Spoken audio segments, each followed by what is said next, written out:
Christmas చేశామా, ఎలా చేశామా, ఇల్లు కట్టామా, పెళ్లి చేశామా, ఆస్తి కూడగట్టామా, ఎంత నా కోసం సంపాదించుకున్నానా అని కాదు.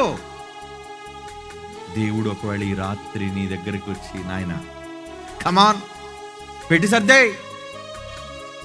సర్దుకో. సర్దుకోవడానికి ఏముంది ప్రభువా, నిన్ను పెట్టిలో పెట్టేస్తానని ఈ రాత్రి పదా అన్నాడు అనుకోండి, నీ పనులు ఏమైపోతాయి. ప్లీజ్ ప్రభా ఇంకొక సంవత్సరం నాకు ఈ టైం ఈ పని చేసేస్తానంటే నిన్ను అడిగి తీసుకెళ్తాడు దేవుడు.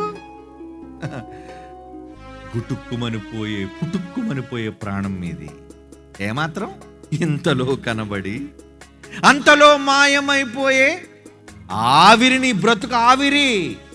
No guarantee. టీవీ గ్యారంటీ ఉంది, ఎలక్ట్రానిక్ ఐటమ్స్కి వారంటీ ఉంది, గ్యారంటీలు ఉన్నాయి. నీ బ్రతుక్కి నో గ్యారంటీ. మరి గ్యారంటీ లేని బ్రతుకు కోసం బ్రతుకుల్లో నువ్వు ఎవరి పనిలో ఉన్నావు?